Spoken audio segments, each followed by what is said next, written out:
নবীর দুইটা ইনস্টিটিউশন আমি তরুণ প্রজন্মের প্রতি অনুরোধ করব এই জায়গার প্রতি একটু বিশেষ খেয়াল দিতে। আমার নবী দুনিয়া থেকে চলে যাওয়ার পরে আমার নবী দুটি ইনস্টিটিউশন দিয়েছেন, একটা আসহাবে রাসূল, একটা আলে রাসূল। আসহাবে রাসূল আমার নবীর সহচর বৃন্দ, আলে রাসূল আমার নবীর পরিবার বৃন্দ। আমার নবী দুনিয়া থেকে চলে যাওয়ার পরে এই দুইজনের ক্ষেত্রে এক ইনস্টিটিউশনের ক্ষেত্রে বলেছেন সফিনায়ে নূহ, আরেক ইনস্টিটিউশনের ক্ষেত্রে কি বলেছেন বিআইহি, মানে এগুলা চন্দ্রের মতো। চন্দ্র যেমন অন্ধকারে জাহাজকে গাইড করে, তাইলে সাহাবায়ে কেরামের ক্ষেত্রে আমি এখন যেই কথাগুলো বলছি সেই কথাগুলো ইমাম রাজি ওনার তাফসীরের মধ্যে বিস্তারিত লিখেছেন। ইন্নামা ইউরিদুল্লাহু লিইয়ুযহিবা আনকুমুর রিজসা আহলাল বাইত ওয়া ইউতাহহিরাকুম তাতহীরা। এই আয়াতের ব্যাখ্যায় এই কথা ইমাম রাজি বলেছেন। কেন বলেছেন সেটাও বলছি।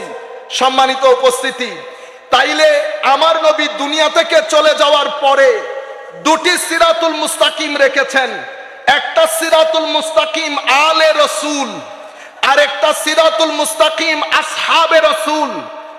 এই দুই ইনস্টিটিউশনকে ঘিরে উম্মতের মধ্যে দুটি গ্রুপ দাঁড়িয়েছে। একটা গ্রুপকে আমরা শিয়া বলি, যাদের দৃষ্টি শুধু আলে রাসূলের দিকে, তারা সিরাতুল মুস্তাকিম একটা গ্রহণ করেছে আরেকটাকে বর্জন করেছে, শিয়া হয়ে গেছে। আরেক দলকে আমরা খারেজি বলি, যারা আসহাবে রাসূলকে গ্রহণ করেছে আলে রাসূলকে বাদ দিয়েছে, তাদেরকে আমরা খারেজিউজ জেহেন বলি। আহলুস সুন্নাহ ওয়াল জামা কারা? তো যারা নৌকারে উঠে সফিনায়ে নূহ আলে রাসূলের নৌকায় উঠে আসহাবে রাসূলের চন্দ্রে চন্দ্রে চলে, তাদেরকে আহলুস সুন্নাতে ওয়াল জামাত বলে। তরুণ প্রজন্মের প্রতি অনুরোধ, আমরা এখন যেই জামানায় বসবাস করছি, কিছুক্ষণ পরে আমি আপনাদেরকে বলবো কোন জামানায় বসবাস করছি। তার আগে পৃথিবীর যেখান থেকে বসে যারা আমাদেরকে শুনছেন, আমি সকলের দৃষ্টি আকর্ষণ করছি বক্তব্যের এই অংশের দিকে, যেই পৃথিবীতে আমরা বসবাস করছি। সম্মানিত উপস্থিতি, বর্তমানে যাদের বয়স 15 বছর, 15 থেকে আস্তে আস্তে সামনের দিকে 25 বছর পর্যন্ত যাদের এইজ, এই এইজ এটাকে বলা হয়, আমরা যেই এইজে বসবাস করছি হাইপার কানেক্টিভিটির এইজ। আমরা বাংলাদেশে বসে মুহূর্তের মধ্যে আমেরিকার সাথে কানেক্টেড হয়ে যাচ্ছি। হাইপার কানেক্টিভিটির দেশ, হাইপার কানেক্টিভিটির age, this is called age of hyper connectivity. কিন্তু স্টাডি রিসার্চ আমাদেরকে বলছে ইতিহাসের মধ্যে এই জমানার মতো একাকিত্বের জমানা পৃথিবী আর কখনো দেখে নাই।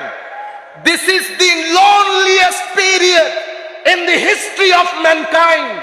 Though study shows that we live in a hyper connected age, even though yet profound loneliness everywhere, people are alone, our kids are alone.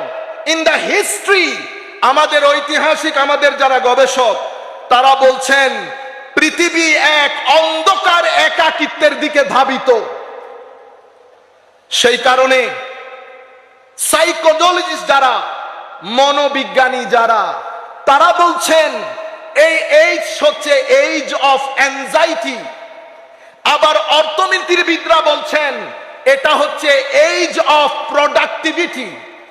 আমাদের প্রোডাক্টিভিটি আছে, কিন্তু দ্বীনকে, হুসাইনিয়তকে, আমার নবীর মিশনকে ইগনোর করার কারণে পৃথিবীর ঘর চাকচিক্যে ভরপুর, পৃথিবী চাকচিক্যে ভরপুর, কিন্তু আনফরচুনেটলি আমেরিকা বলেন, ইংল্যান্ড বলেন, স্ক্যান্ডিনেভিয়ান কান্ট্রি বলেন, ইউরোপ বলেন, পৃথিবীর প্রত্যেকটা ঘরের মধ্যে শান্তির কোনো লেশ মাত্র নাই।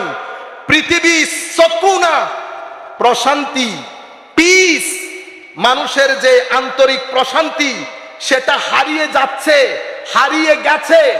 আমেরিকার মতো দেশ, যেখানে রাস্তাঘাটে মিলিয়নিয়ার পাওয়া যায়, যেখানে 10-12 জনের সাথে বসলে বিলিয়নিয়ার পাওয়া যায়, সেই রাষ্ট্রের মধ্যে সুইসাইড রেট আসমানে উঠেছে। সেই রাষ্ট্রের মধ্যে বিবাহ প্রথা বন্ধ হয়ে গেছে। সেই রাষ্ট্রের মধ্যে ক্রাইম রেট আসমানে চড়েছে। মনোবিজ্ঞানীরা বলছে করোনার চেয়ে ভয়াবহ সময় পৃথিবী অতিবাহিত করছে। আমরা যারা বক্তব্য দেই, আমরা যারা বিভিন্ন ফিল্ডে কাজ করি, আমাদের এটা জানা উচিত, বোঝা উচিত, তরুণ প্রজন্ম একটা অন্ধকারাচ্ছন্ন পরিবেশের মধ্যে বসবাস করছে।